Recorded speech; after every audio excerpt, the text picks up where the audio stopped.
ನಿಮ್ಗೆ ಆದಿತ್ಯ ಹೃದಯ ಸ್ತೋತ್ರ ಬಾಯಿಗೆ ಬರುತ್ತಾ ನಿಮ್ ಕೆಲಸ ಆಯ್ತು ಅಂತ. ಎಲ್ರಿಗೂ ಕೂಡ ಜಯ ಬೇಕು. ಅಂದ್ರೆ ಒಂದು ಕೋರ್ಟ್ಗೆ ಹೋದ್ರೆ ಗೆಲ್ಲಬೇಕು, ಎಲೆಕ್ಷನ್ ನಿಂತ್ಕೊಂಡ್ರೆ ಗೆಲ್ಲಬೇಕು, ಬಿಸ್ನೆಸ್ ಮಾಡ್ತಿದ್ರೆ ಗೆಲ್ಲಬೇಕು. ಹೀಗಾಗಿ ಗೆಲುವಿನ ಮಂತ್ರ ಆದಿತ್ಯ ಹೃದಯ. ಯಾರಿಗೆ ಆದಿತ್ಯ ಹೃದಯ ಸ್ತೋತ್ರ ಬರುತ್ತೆ ಅವರಿಗೆ ಎಲ್ಲ ರೀತಿಯ ಒಂದು ಸಕ್ಸಸ್ ಅನ್ನೋದು, ಗೆಲುವು ಅನ್ನೋದು ಆಗ್ತಿರ್ತದೆ. ಎಷ್ಟು ಸಾಹಸವಂತ ನೀನೇ ಬಲವಂತ. ವೀಕ್ಷಕರೇ, ಕರ್ನಾಟಕದಲ್ಲಿರುವ ಎಲ್ಲ ಪ್ರಸಿದ್ಧ ದೇವಸ್ಥಾನಗಳನ್ನು ನಿಮಗೆ ಪರಿಚಯ ಮಾಡಿಸುವುದೇ ನಮ್ಮ ಉದ್ದೇಶ. ಟಿವಿ ಕನ್ನಡ. ಈಗ ನಾವು ನಿಮಗೆ ಪರಿಚಯ ಮಾಡಿಸಲು ಹೊರಟಿರುವ ದೇವಸ್ಥಾನ ಶ್ರೀ ಸೂರ್ಯ ಆಂಜನೇಯ ಸ್ವಾಮಿ ದೇವಸ್ಥಾನ.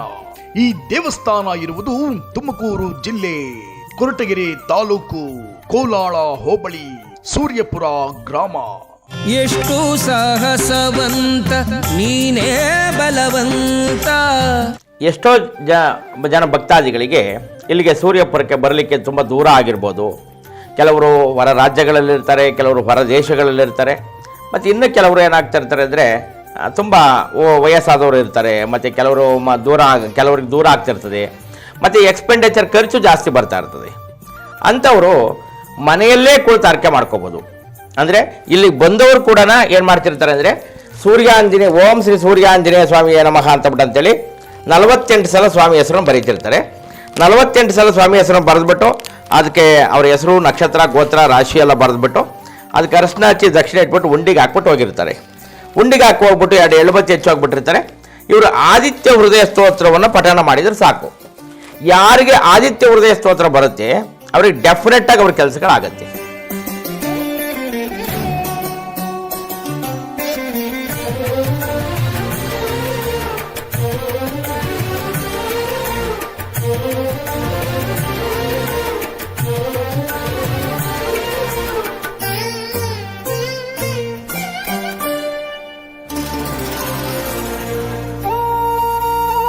ಪ್ರತಿದಿನ ಒಂದೊಂದು ಶ್ಲೋಕವನ್ನು ಇದನ್ನು ಗಟ್ ಮಾಡಬೇಕು. ಆದಿತ್ಯ ಹೃದಯವನ್ನು ಅಂದರೆ ನಿಮಗೆ ಹನುಮಾನ್ ಚಾಲೀಸ ಎಷ್ಟೋ ಜನಗಳಿಗೆ ಗೊತ್ತಿರುತ್ತೆ, ಆದರೆ ಹನುಮಾನ್ ಚಾಲೀಸ ಹೇಳ್ತಾ ಇರ್ತಾರೆ, ಆದರೆ ಹನುಮಾನ್ ಚಾಲೀಸ ಎಷ್ಟಿದೆ ಅಂತ ಎಷ್ಟೋ ಜನಗಳಿಗೆ ಗೊತ್ತಿಲ್ಲ.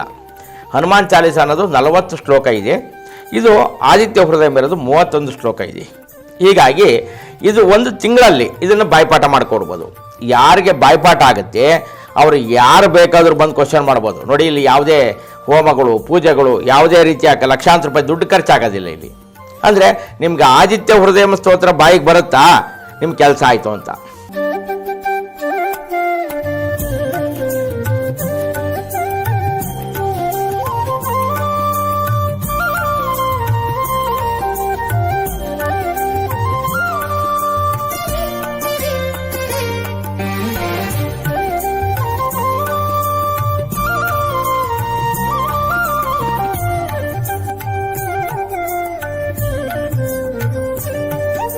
ನಮ್ಮದು ಬಿಜಾಪುರ ಜಿಲ್ಲಾ, ಬಸವನ ಬಾಗೇವಾಡಿ ತಾಲೂಕು, ಬಳಾವರದಿಂದ ಬಂದಿರೋದು.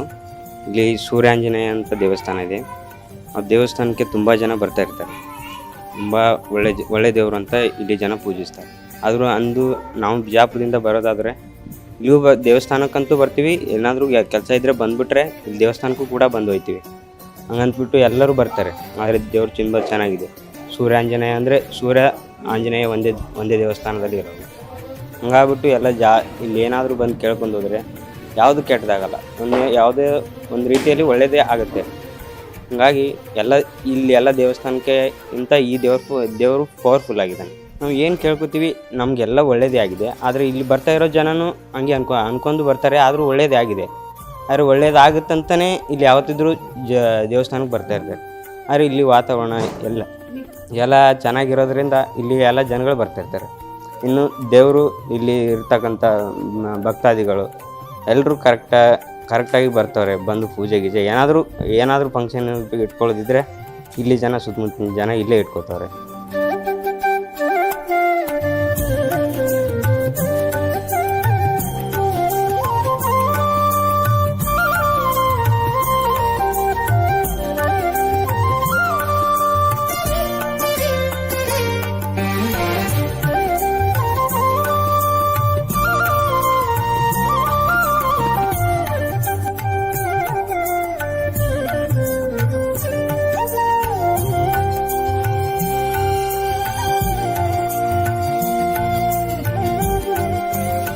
ನಮಗೆ ಎಷ್ಟೋ ಜನಗಳಿಗೆ ಏನಾಗ್ತಿರ್ತದೆ ಅಂತಂದರೆ ಇದು ಗೆಲುವಿನ ಮಂತ್ರ ಅಂತ ಗೊತ್ತಿಲ್ಲ.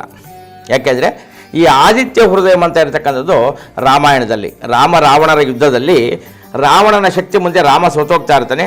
ಆ ರಾಮ ಸೋತೋಗ್ತಾ ಇರಬೇಕಾದ್ರೆ ಆಗ ಅಗಸ್ತ್ಯ ಋಷಿಗಳು ಬಂದು ರಾಮನಿಗೆ ಆದಿತ್ಯ ಹೃದಯ ಸ್ತೋತ್ರವನ್ನು ಪಠಣ ಮಾಡಿಸ್ತಾರೆ. ಅಗಸ್ತ್ಯ ಋಷಿಗಳಿಂದ ಆದಿತ್ಯ ಹೃದಯ ಸ್ತೋತ್ರ ಪಠಣ ಮಾಡಿದಂಥ ರಾವಣನನ್ನು ಜಯಿಸ್ತಾನೆ ಅಂತ ರಾಮಾಯಣದಲ್ಲಿ ಉಲ್ಲೇಖ ಆಗಿದೆ. ಎಲ್ರಿಗೂ ಕೂಡ ಜಯ ಬೇಕು ಅಂದರೆ ಒಂದು ಕೋರ್ಟ್ಗೆ ಹೋದ್ರೆ ಗೆಲ್ಲಬೇಕು, ಎಲೆಕ್ಷನ್ ನಿಂತ್ಕೊಂಡ್ರೆ ಗೆಲ್ಲಬೇಕು, ಬಿಸ್ನೆಸ್ ಮಾಡಿಸಿದ್ರೆ ಗೆಲ್ಲಬೇಕು. ಹೀಗಾಗಿ ಗೆಲುವಿನ ಮಂತ್ರ ಆದಿತ್ಯ ಹೃದಯ. ಹೀಗಾಗಿ ನಮಗೆ ಯಾರಿಗೆ ಆದಿತ್ಯ ಹೃದಯ ಸ್ತೋತ್ರ ಬರುತ್ತೆ ಅವರಿಗೆ ಎಲ್ಲ ರೀತಿಯ ಒಂದು ಸಕ್ಸಸ್ ಅನ್ನೋದು, ಗೆಲುವು ಅನ್ನೋದು ಆಗ್ತಿರ್ತದೆ.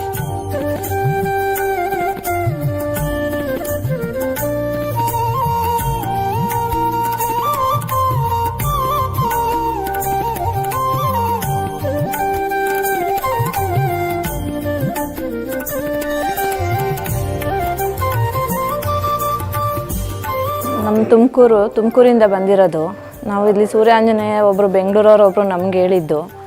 ತುಂಬ ಚೆನ್ನಾಗಿದೆ ಈ ದೇವಸ್ಥಾನ, ಸುತ್ತಮುತ್ತ ವಾತಾವರಣ ತುಂಬ ಚೆನ್ನಾಗೈತೆ. ನಮಗಂತೂ ತುಂಬ ಇಷ್ಟ ಆಯಿತು. ನಾವು ಅಂದ್ಕೊಂಡಿದ್ದೆಲ್ಲ ಆಗಿದೆ ಸ್ವಲ್ಪ ಮಟ್ಟಿಗೆ. ನಾವು ಬರ್ತಾ ಇರ್ತೀವಿ ಯಾವಾಗ್ಲೂ. ವಾತಾವರಣನೂ ಚೆನ್ನಾಗಿದೆ, ಎಲ್ಲರೂ ಬನ್ನಿ. ವಾತಾವರಣ, ಗಿಡ ಮರ ತುಂಬ ಚೆನ್ನಾಗಿದೆ, ದೇವಸ್ಥಾನ ಚೆನ್ನಾಗಿದೆ. ಆಮೇಲೆ ನಮ್ಗೆ ಗಣಪತಿ ತುಂಬ ಇಷ್ಟ ಆಯಿತು.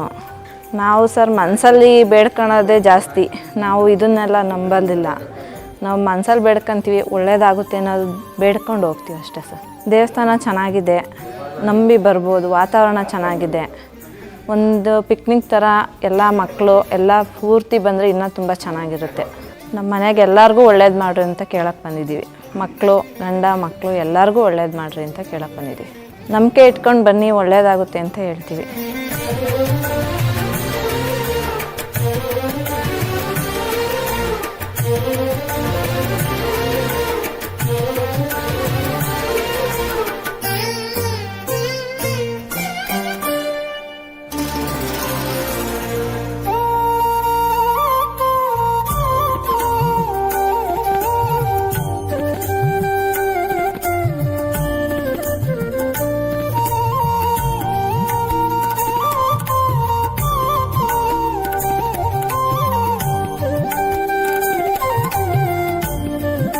ಇಲ್ಲಿ ಯಾರೂ ಕೂಡ ಅಷ್ಟು ದೂರದಿಂದ, ತುಂಬ ದೂರಗಳಿಂದ, ತುಂಬ ಹೊರದೇಶಗಳಿಂದ ಮತ್ತು ಹೊರ ರಾಜ್ಯಗಳಿಂದ ಇವತ್ತು ಏನಾಗ್ತಾ ಇದೆ ಅಂದರೆ ತುಂಬ ಜನಗಳು ಇವತ್ತು ಭಕ್ತಾದಿಗಳು ತರಿಸ್ಕೊಂಡು ಇವತ್ತು ಒಳಿತನ್ನು ಕಾಣ್ತಾ ಇದ್ದಾರೆ.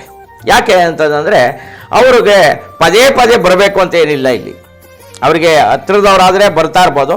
ತುಂಬ ದೂರದಲ್ಲಿರ್ತಕ್ಕಂಥವ್ರು, ಬೇರೆ ದೇಶಗಳಲ್ಲಿ ಇರ್ತಕ್ಕಂಥವ್ರು ಅವ್ರು ಬರ್ದಲ್ಲೇ ಅಲ್ಲೇ ಅರ್ಕೆ ಚೀಟಿ ತರಿಸ್ಕೊಂಡು ಅಲ್ಲೇ ಅರ್ಕೆಗಳನ್ನು ಬರೆದಾಕ್ತಾ ಇರ್ತಾರೆ. ಅವರು ಅರ್ಕೆ ಚೀಟಿ ತರಿಸ್ಕೋಬೇಕಾದ್ರೆ ಅವರು ನಮ್ಮ ದೇವಸ್ಥಾನದ ಒಂದು ಏನು ಸ್ಕ್ರೀನ್ ಮೇಲೆ ಮೊಬೈಲ್ ನಂಬರ್ ಬರ್ತಾ ಇರ್ತದೆ, ಆ ನಮ್ಮ ದೇವಸ್ಥಾನದ ನಂಬರಿಗೆ ಒಂದು ವಾಟ್ಸಪ್ಪಲ್ಲಿ ಮೆಸೇಜ್ ಹಾಕಿದರೆ ಸಾಕು. ಅವರಿಗೆ ಏನೇನು ಕಳಿಸ್ತೀವಿ ಅಂತಬಿಟ್ಟು ಒಂದು ಲಿಸ್ಟ್ ಬರುತ್ತೆ.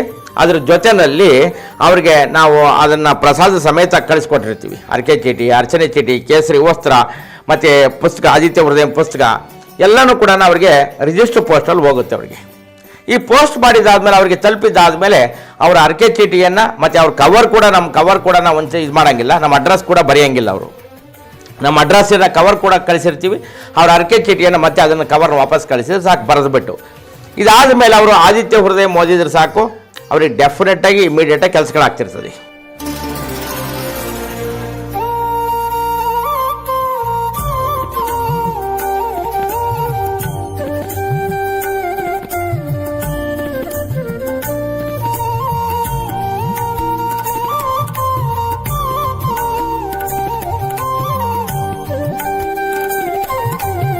ಇಲ್ಲೇನೋ ಒಂದು ಏನೋ ಸಮಸ್ಯೆ ಇದ್ದರೆ ನಾವು ಕೇಳ್ಕೊತೀವಿ.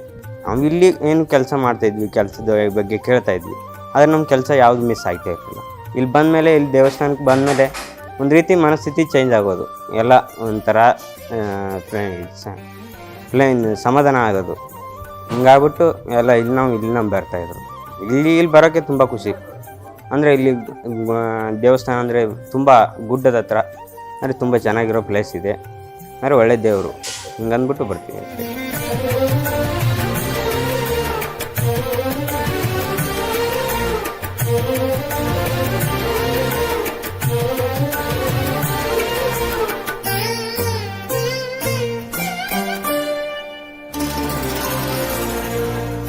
ಎಷ್ಟೋ ಜನ ಏನು ಮಾಡ್ತಿರ್ತಾರೆ ಅಂದರೆ ಬೆಳಗ್ಗೆ ಹೊತ್ತು 6 ಗಂಟೆ ತನಕ ಯಾರು ಮಲಗಿರ್ತಾರೆ ಅವರಿಗೆ ಯಾವುದೇ ಕೆಲಸಗಳಾಗೋದಿಲ್ಲ.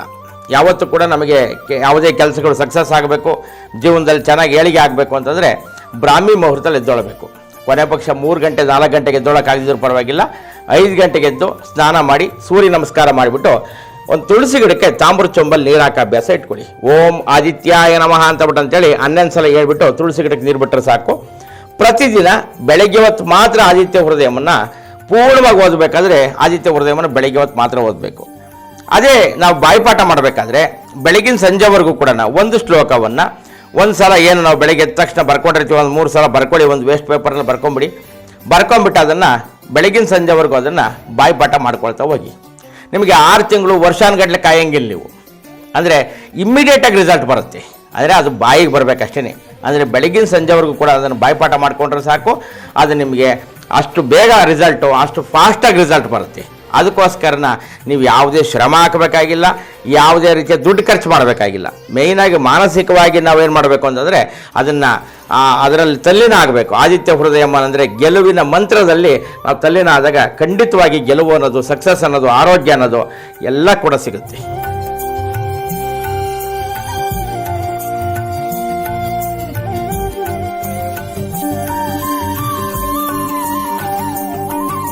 ನೋಡಿದ್ರಲ್ಲ ವೀಕ್ಷಕರೇ, ಶ್ರೀ ಸೂರ್ಯ ಆಂಜನೇಯ ಸ್ವಾಮಿ ಮಹಿಮೆಯ ಬಗ್ಗೆ ತಿಳಿದು ನೀವು ಧನ್ಯರಾಗಿದ್ದೀರಿ ಎಂದು ಭಾವಿಸುತ್ತೇವೆ. ಹಾಗಿದ್ದರೆ ಶ್ರೀ ಸೂರ್ಯ ಆಂಜನೇಯ ಸ್ವಾಮಿಯ ಅನುಗ್ರಹ ಆಶೀರ್ವಾದ ನಿಮ್ಮ ಮೇಲೆ ಸದಾ ಇರಲೆಂದು ಟಿವಿ ಕನ್ನಡ ವಾಹಿನಿಯಿಂದ ಪ್ರಾರ್ಥಿಸಿಕೊಳ್ಳುತ್ತೇವೆ. ಧನ್ಯವಾದಗಳು.